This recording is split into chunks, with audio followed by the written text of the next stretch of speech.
and welcome to the 8th episode of Tina Talks Keto. Thanks again to all of you who are watching and listening to my videos. Please remember to like them and subscribe. My channel and these videos are about my journey on a ketogenic way of eating, and they are also about what I've learned along the way.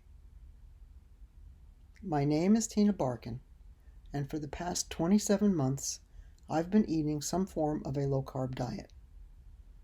In the beginning, I followed Dr. Atkins' plan in his 1972 book, and more recently, I follow Dr. Eric Westman's food plan. I'm down about 60 pounds from when I started, and I'm at my goal weight. As we go together with my journey, I'll talk about what version of keto I started with, what I'm doing now, and what worked, what changed along the way, and what didn't work. As I must mention every time, it's important to say that what you hear from me is my opinion. It's what worked or didn't work for me. What works for you may be different. It doesn't mean one is right and the other is wrong. We all need to learn what's best for us individually, and hopefully I can help with that. The things I talk about in this video and any past or future videos are not any kind of medical advice. I'm not a doctor, so before you make any changes, please see your physician. This video is about my choice of foods for my birthday and Thanksgiving at each of my last 3 birthdays. I provide some data about what happened to my blood sugar at my most recent birthday, and I discuss what we can all learn from it. Some of you may find this video controversial, depending on where you stand regarding eating foods that aren't on your keto food list.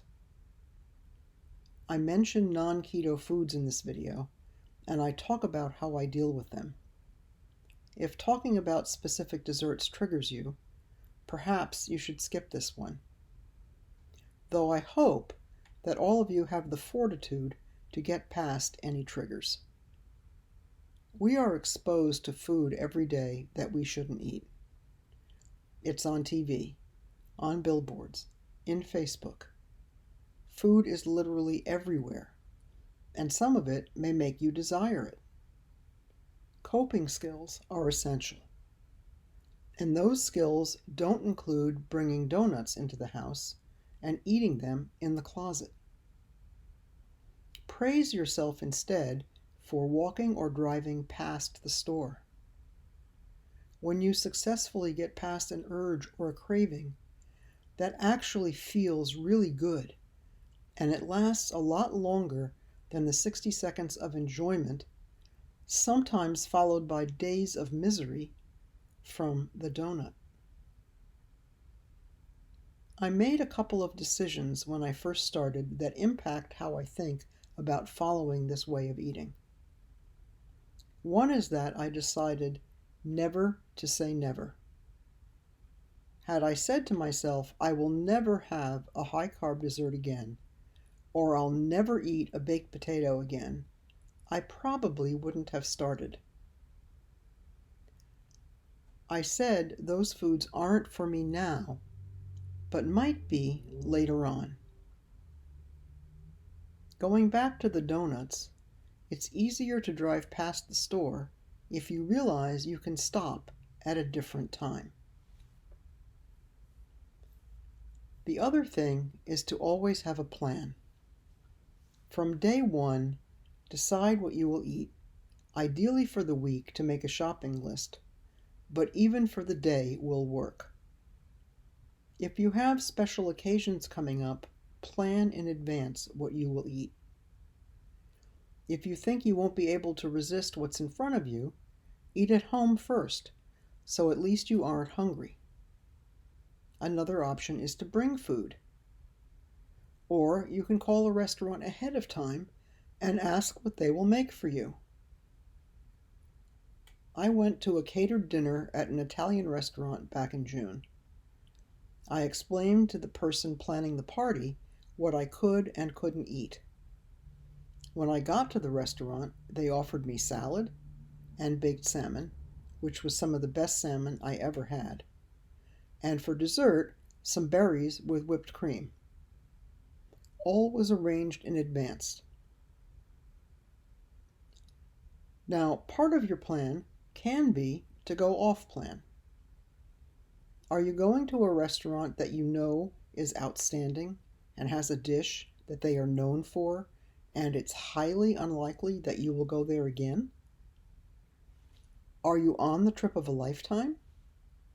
Perhaps this is a time to go off plan, but with a plan. And part of that decision is where you are in your journey. Are you just starting, or are you a few years into it? If you are just starting, your plan is not to go off plan. That's it. Stick to it. If you're a year or more into it, you've probably learned how your body reacts to going off plan, and you can decide if and when and where you might want to do that. Another part is whether you are a moderator or an abstainer. What does that mean, you ask? Lots of people talk about carb addiction, that once you taste something sweet, or for some people savory, you can't stop. Eating something sweet is the tipping point for months more of cheating. That the craving for sweets is unstoppable. You take one taste and the keto way of eating is over. That type of person is what we typically call an abstainer. They have no choice but to never eat another sweet or savory carby thing again. If you fall into this category, I highly recommend that you watch every YouTube video by the carb addiction doc, Robert Sivas. I have a link to his videos in my show notes. You will learn more than I can ever tell you from him. If you are a moderator, you can eat something loaded with carbs, enjoy it while you are eating it, acknowledge that it's not part of your keto way of eating, and stop when you're done. You typically won't have the urge to keep on eating carbs forever from that one bowl of risotto or chocolate cake. You can make a plan that includes going off your keto plan for special occasions. You can look ahead 3 to 6 months and choose the 2, 3, or 4 days you want to include non-keto foods for a meal. I'm a moderator, and I plan my food excursions based on where I feel I am on my keto journey. In the beginning, my plan was to stick to my diet no matter what. No deviations, no changes, no excursions, no nothing. At the time, I'd never heard of moderators or abstainers. I'd only heard that going off plan meant feeling awful, and that was enough of a deterrent for me to stick to it. I knew enough that I should always keep my body in ketosis, because that meant I'd be losing weight. I know now that that's not exactly true, but at the time I believed it, and it kept me on the straight and narrow. Now I'm about 27 months into this keto thing, and I still watch what I eat very, very carefully. I have made a decision to eat less strictly for Christmas Eve and Christmas Day this year, but for the next days up to then, I will be very strict. What do people think about when they are faced with eating something they shouldn't eat and they don't have a plan? You think, well, if I log it, that makes it okay. Nope. This is old diet mentality. I'll adjust the extra calories tomorrow. Or, it'll all work out in a week. Or, it's just this one time. When is it ever just this one time? What comes after a birthday? Someone else's birthday? Or an anniversary? Or a college graduation? Or your dog's birthday? Or Valentine's Day? Or New Year's Day? Halloween? Hanukkah, Christmas. The list goes on and on. So you need a strategy to get past all these temptations. My strategy is to think about what happens to my insulin if I eat carbs. Let me explain. Why is counting calories different than counting carbs? You're still counting, right? The problem is that when we count calories, we don't take into account two different things. One is that we don't differentiate the type of food we are eating. When I was following Weight Watchers, and I wanted to eat the cinnamon bun at the Holiday Inn Express Hotel, I would just allocate either the 420 calories or the equivalent points and try to either exercise it off or not eat something else. That something else would more likely be a protein or a fat. I'll just eat less. Fill in the blank. We lean toward Weight Watchers or a calorie counting diet because we believe there are no restricted foods. We believe that as long as we stay within our allotted calories or points, that any food is fair game. In reality, this isn't true due to how our bodies metabolize foods. The second thing is that we don't take our hormones into account. When we eat carbohydrates, the glucose in our body rises. The master hormone insulin also rises to chase the glucose and open up the cells to accept glucose. But insulin is a storage hormone, and when insulin is high, it blocks fat loss. This is a fact and cannot be overcome unless you take away carbohydrates from your diet. So that 420 calorie cinnamon roll isn't just 420 calories. It's 420 calories that cause high insulin, which blocks fat loss. Now, for the double whammy, let's say I decide to eat less steak and not have some butter and maybe skip the mayo to compensate for the high carbohydrate cinnamon bun. I've traded foods that I could enjoy that don't cause a high insulin rise and that keep me full for a longer time for a food that not only blocks fat loss, but tends to stimulate hunger hormones that make you want to eat more. I could have eaten foods, like protein and fats, that work in favor of fat loss, because insulin stays low.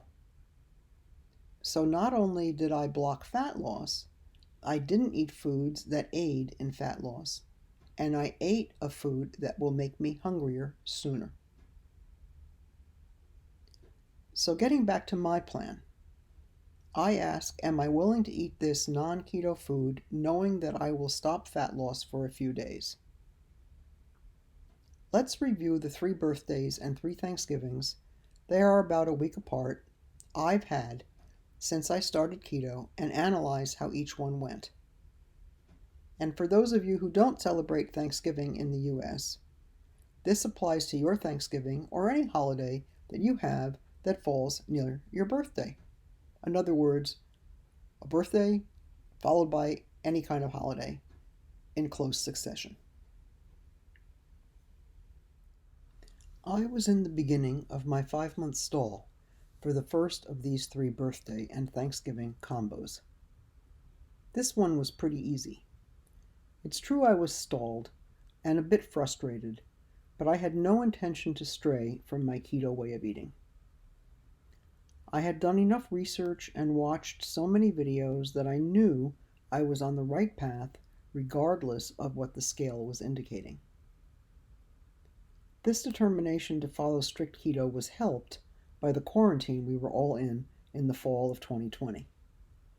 No one was coming over to celebrate. I had no reason to get cake or any non-keto foods. In fact, there wasn't really any way to get the kind of cake I wanted to eat. My birthday treat has always been rainbow cake. It wasn't on the grocery store delivery list, which is how we were getting all of our food. Restaurants and even bakeries were closed. So in many ways, this was easy. I did get a nice large ribeye steak and some veggies and stayed right on plan. Thanksgiving was similar. No family was coming over. My hubby and I ordered dinner from the local grocery store and had it delivered. Totally easy for me since I'm not a big fan of traditional Thanksgiving food anyway. He ordered turkey and all of the trimmings, and I got another steak. So the next year, my birthday and Thanksgiving combo came 15 months into my keto journey. By this time, I was fully aware of all the keto science. I understood how insulin worked, why we shouldn't eat carbs, what sugar addiction means. I had a continuous glucose monitor. I was measuring my ketones and glucose and had great numbers. For more info on that, watch my video number 7 on the tools I use. I was very close to my goal weight. I was working not only with my local nutritionist, but also with a few keto nutritionists through Zoom. Together with my local nutritionist, I put together my plan for my birthday. We decided that I could eat one piece of rainbow cake for my birthday, but keep Thanksgiving completely keto. I checked with my daughter that she would bring the rainbow cake, but that she would also take the leftover portion home with her. By this time, I also knew that eating a lot of protein before eating carbs mitigates the glucose spike. It doesn't eliminate it, but it does help reduce it. So part of my plan was to have a big steak before I ate the rainbow cake. I had also learned by this time that I am a moderator and that one piece should not trigger a never-ending splurge on desserts. You might ask, how did I know this? Well, I had made a mistake or two when ordering at restaurants and watched my blood sugar spike and recover without any consequences. And I had also eaten a few sweet keto treats that spiked my glucose without any repercussions. So I knew I could handle the sweet taste. Just a note about keto treats. Beware of them because many manufacturers use net carbs to entice you to buy them. Net carbs completely subtract sugar alcohols from the total carb count. But we know that sugar alcohols can have carbohydrates in them up to 50% of actual sugar, so counting them at 0 isn't correct. On top of that, they can also cause gastric upset in many people. I stay away from them. Back to my birthday. Let's look at what happened with my glucose. Here's the graph from that evening. Note that my glucose does go up, but not badly, and comes back down relatively quickly. We can infer that my insulin also went up in order to bring the extra sugar under control. If it hadn't, my glucose would have stayed high a lot longer. We can also see that my body used the right amount of insulin because my glucose didn't go below my baseline level. At this point in my journey, my body is developing metabolic flexibility. This means that it can use either glucose or fat depending on the fuel it gets at the time. When we were young, this is how our body worked and how it's supposed to work. But when we eat a high-carb diet for most of our lives, we lose the ability to burn fat and we become metabolically inflexible to the point that all we burn are carbohydrates and we never burn the fat that continues to grow on our bodies. Basically, my birthday was a success. I followed my plan. I ate one piece of rainbow cake. My body handled the glucose surge well. I did not feel ill. And by the second day, I was back to burning ketones. I knew this by measuring my blood ketones and blood glucose with my Keto Mojo meter. Again, I talk about that in my tools video. Thanksgiving was also a success as I didn't stray from my plan and only ate the keto foods I planned on eating. On to my recent birthday and Thanksgiving combo a few weeks ago. There are some significant differences here between last year and this year, and reviewing the graphs provides some great insights into how metabolism works. To start with, my plan this year included having rainbow cake for my birthday and some carbs and dessert for Thanksgiving. Let's start by taking a look at my graph for my birthday evening. Note that the spike is a lot higher and longer than it was for last year's birthday. It also starts later, initially looking like maybe there won't be much of a spike. Why is that? There's something called oxidative priority that determines in what order we metabolize what we eat. The word oxidative comes from oxidation, which can mean combustion. It's essentially how we make energy or burn what we eat. This process is called oxidative priority. It can also be called oxidative hierarchy, and it's the order in which we burn fuels like alcohol, exogenous ketones, glucose, protein, and fat available to our bodies. Alcohol has the highest priority. Exogenous ketones, the ones you drink, not the ones your body manufactures, are next, then carbohydrates, then protein, and finally fat. To use body fat as fuel, excess glucose or sugar and then fatty acids in the blood are required to deplete first. The fat you eat is burned before the fat in your body. This plays a huge role, all of oxidative priority, that is, plays a huge role in why you can't lose weight if you eat carbs. It's not that different from the order of operations in a math equation that most of us learned way back in junior high school.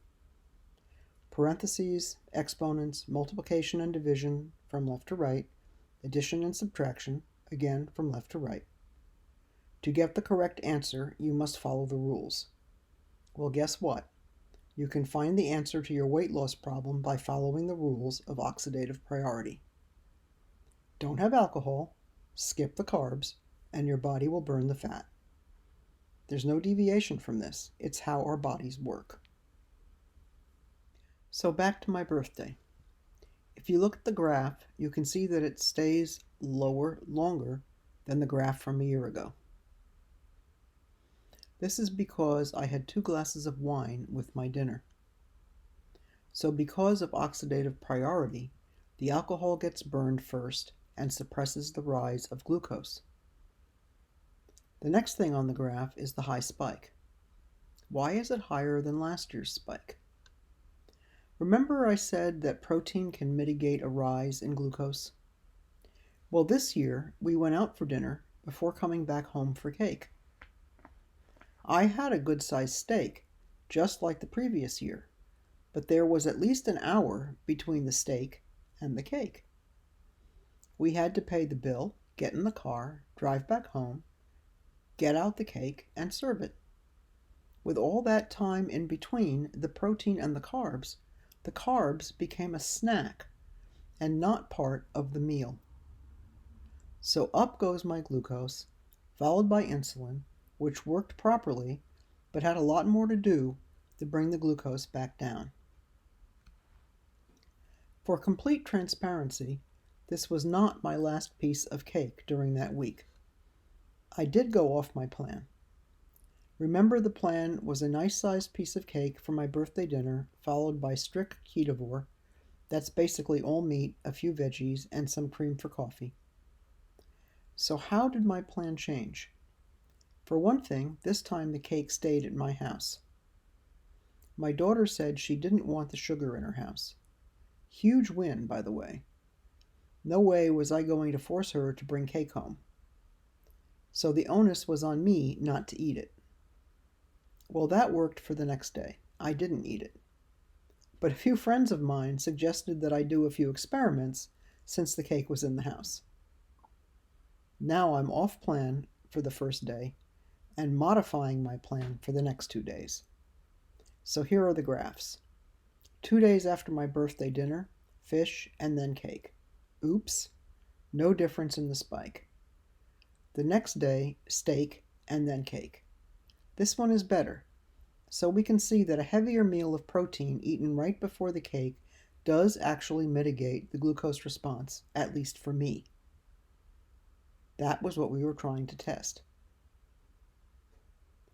On Thanksgiving, I ate a Caesar salad, prime rib, some raviolis, a piece of bread with butter, and dessert. I had the expected spike, but again, better than my birthday meal because all the food was eaten sequentially without breaks. So to wrap up, what are some of the important takeaways from this video that may help you get through the holidays over the next couple of weeks? Identify whether you are a moderator or an abstainer and make a plan. If you are an abstainer, watch Dr. Sivas video number 269 on getting through the holidays. How will you handle going to your friends' homes or going to a restaurant? What foods do you want to have in your home? Will there be any days that you will allow yourself more food freedom? You should understand how insulin and oxidative priority work. Before you eat or drink anything, think about what your insulin will do, and remember that all the bad stuff is metabolized first. It's okay to say, I know my insulin will rise a lot and block fat loss when I eat these carbs, but that's okay. Just take responsibility for what you are going to eat. Decide if what you're going to eat is worth it. If you think you might regret your decision the next day, then take that back out of your plan. If you are enjoying these videos, please consider liking this video and subscribing to my channel. It helps me get better exposure. Have a great day and a wonderful holiday season, and thanks for watching.